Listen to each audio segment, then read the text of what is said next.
گل پر نکھار آئے زمانے گزر گئے، گل پر نکھار آئے زمانے گزر گئے، کلیوں کو مسکرائے زمانے گزر گئے، اور پھر لذت بہشت میسر کرا دے ماں، پاؤں کے نہ دبائے زمانے گزر گئے۔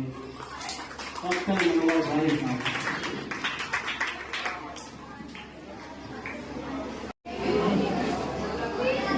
لائق احترام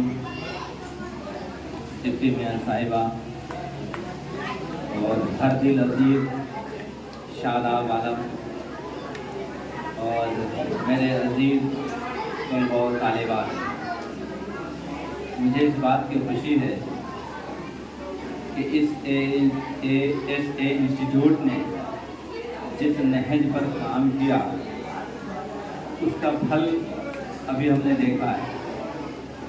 میں گزارش کروں گا یہاں جو ان بچوں سے جو بات کر رہے ہیں اور یہاں جو بات ہو رہی ہے اس کا فائدہ ان کو نہیں مل رہا، تو جو والنٹیئرز ہیں، جو اسٹوڈنٹس ہیں یہاں کے، ان سے میں گزارش کروں گا کہ بچوں کو تھوڑا خاموش کریں اور یہ کہیں ان سے کہ جو بات ہو رہی ہے اس کو غور سے سنیں۔ میرا ماننا ہے کہ یہاں اگر کچھ اس انسٹیٹیوٹ کی طرف سے کچھ ٹافیاں اگر لٹائی جائیں، کچھ گفٹ لٹائے جائیں تو سارے لوگ اس کو لوٹنے میں لگ جائیں گے، لیکن آپ جانیں کہ اس تحفے اور ٹافیوں سے زیادہ قیمتی باتیں ابھی ہو رہی تھی، آپ نے اس کو نہیں سنبھالا۔ اگر آپ نے اس بات کو اپنے پلے باندھ لیا ہوتا تو شاید زندگی کے کسی موڑ پر آپ کو وہ بات کام آئے گی۔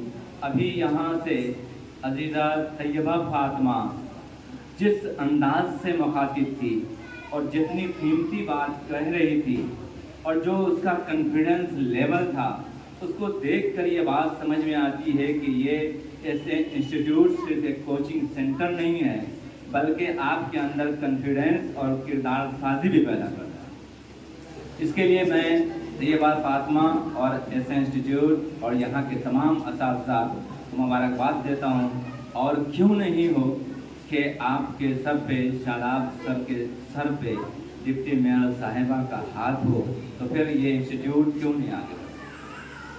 تو ہم آپ سے مخاطب ہیں۔ سب سے پہلے تو ہم تمام حاضرین سے معذرت چاہتے ہیں کہ مجھے آنے میں تاخیر ہوئی، کیا کروں، ملازم ہوں، نوکر ہوں، اس کا خیال رکھنا پڑتا ہے، اور وہ بہت مشہور ایک مصرع ہے کہ میں دیر کرتا نہیں دیر ہو جاتی ہے۔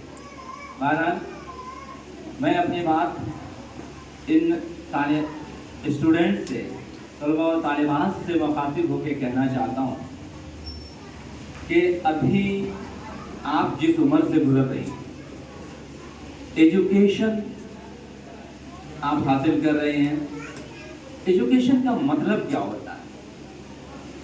اس سے پہلے بھی شاداب کے ذریعے ایکزو فاؤنڈیشن کے زیر اہتمام ایک 10 روزہ موٹیویشنل کیمپ لگا تھا، اس میں یہ بات میں نے کہی تھی، جن طلباء نے اس میں شرکت کی یا طالبات نے ان کو یاد ہوگا کہ تعلیم کا مطلب ہرگز یہ نہیں ہے کہ ہم ڈگری لے لیں اور ڈگری لینے کے بعد ہم ایجوکیٹڈ کہلائیں، یہ ممکن نہیں۔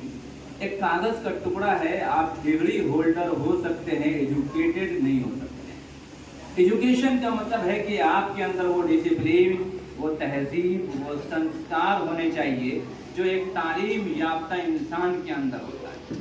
آپ کے اندر تہذیب نہیں ہے، ڈسپلین نہیں ہے، کسی بڑے چھوٹے کا ریگارڈ اور ریسپیکٹ نہیں ہے، تو آپ ڈگری ہولڈر ہو سکتے ہیں، ایجوکیٹڈ نہیں۔ افسوس کے ساتھ کہنا پڑتا ہے کہ میں یہاں تو معصوم بچیاں بھی ہیں، کچھ باشعور بچیاں ہیں، میں کالج میں ڈگری کلاس کے بچے اور بچوں کو جب پڑھاتا ہوں اور اس دوران میں نے پوچھا کہ آپ بڑے ہو کر کیا بننا چاہتے ہیں، تو کسی کا جواب ہوتا ہے شاہ رخ خان، کسی کا جواب ہوتا ہے کامیاب ڈاکٹر، کسی کا جواب ہوتا ہے پائلٹ، کسی کا ہوتا ہے IAS افسر۔ افسوس کے ساتھ یہ کہنا پڑتا ہے کہ کسی کا جواب یہ نہیں ہوا کہ ہم ابو بکر صدیق رضی اللہ عنہ کی طرح بننا چاہتے ہیں, حضرت عمر فاروق رضی اللہ عنہ کی طرح بننا چاہتے ہیں, ہم حضرت فاطمہ رضی اللہ عنہا کی طرح بننا چاہتے ہیں. اس لیے نہیں آپ کا یہ جواب ہوتا ہے کیونکہ آپ نے اسلام کو نہیں پڑھا, صحابہ اور صحابیات کی زندگی کو نہیں پڑھا. آپ دنیاوی تعلیم ضرور حاصل کیجئے, اس سے پہلے آپ اسلام کی شہرائی ہیں اور اسلام کے شہزادیاں ہیں.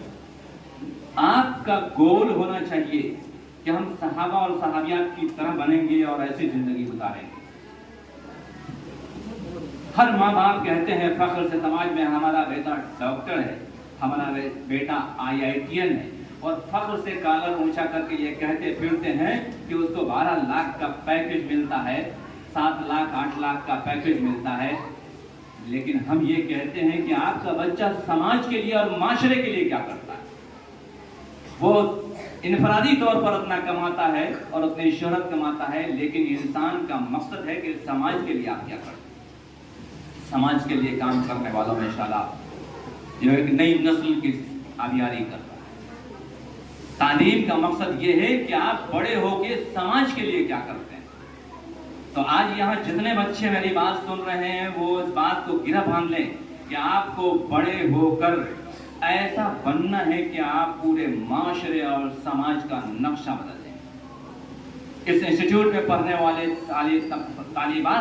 طالبات سے مخاطب ہو کے یہ کہنا چاہتا ہوں کہ سمر ویکیشن میں آپ وہ کام کیجئے جس سے آپ کو خوشی ہوگی اور آپ کے والدین کا نام ہوگا, آپ کے انسٹیٹیوٹ کے سر کا نام ہوگا.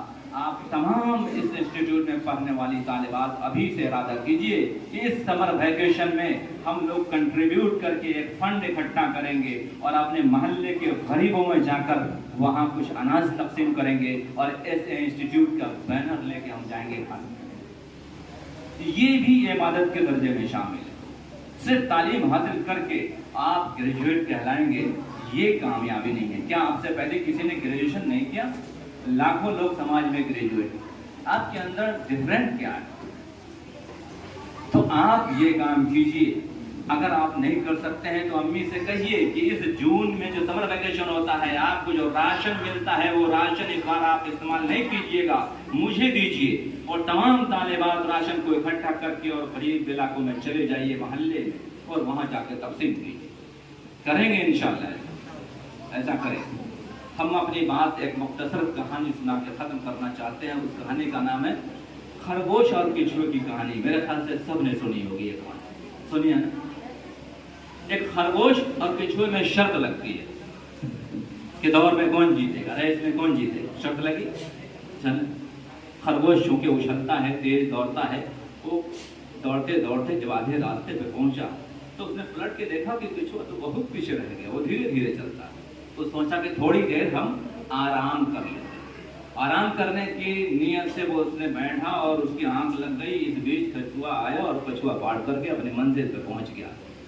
جب خرگوش جاگتا ہے تو کہتا کہ میرے ساتھ تو یہ دھوکا ہو گیا, غلطی ہو گئی. کہانی یہی ہے, لیکن کہانی اس کی آگے بھی ہے. اس پارٹ 1 سے ہم کو سبق یہ ملتا ہے کہ ہم کو اپنی غلطی پر نظر رکھنی ہے کہ ہمارے یہاں کیا کمی اور کیا خامی ہے. پارٹ 2 خرگوش کہتا ہے نہیں, پھر سے ریس ہو. کچھوا بولا ٹھیک ہے. اس بار خرگوش اپنی چال چلتا ہے اور تیز تیز پہنچ جاتا ہے منزل پر. اس بار خرگوش جیت جاتا ہے. کچھوا کہتا ہے کہ نہیں, ایک بار پھر سے ریس, لیکن راستہ بدل جائے, دوسرے راستے سے ریس. یہ کہانی کا پارٹ 2 تھا. پارٹ 3 جب وہاں سے خرگوش نکلتا ہے دوسری طرف سے, جس طرف سے طے ہو گیا تھا کہ ادھر سے ریس ہوگی, تو جاتا ہے آدھے راستے میں ایک ندی مل جاتی ہے. اب خرگوش کہتا ہے ہم کو تو جانا ہوتا ہے, وہاں رک جاتا ہے. بس وہ آتا ہے دھیرے دھیرے چل کے ندی میں غوطہ لگاتا ہے, اس پار چل جاتا ہے. یہاں کچھوا جیت جاتا ہے. پارٹ 4 اب دونوں کہتا ہے کہ نہیں, ہم دونوں میں فرینڈلی ریس ہوگی, ہم لوگوں میں اب دوستی کے ساتھ چلیں گے. خرگوش کہتا ہے جب میں زمین پر چلوں تو تم میری پیٹھ پہ بیٹھ جانا, اور کچھوا کہتا ہے کہ جب پانی آئے تو تم میری پیٹھ پہ بیٹھ جانا. اس طرح دونوں کامیاب ہو جاتے ہیں. تو ہم کو ایسے دوست کی تلاش کرنی ہے جو ہم مل جل کر کامیاب ہو جائیں. اس آخری بات اور اس شعر پر اپنی بات ختم کرتا ہوں کہ سبق خرگوش و کچھوے کی کہانی سے یہ ملتا ہے، سبق خرگوش و کچھوے کی کہانی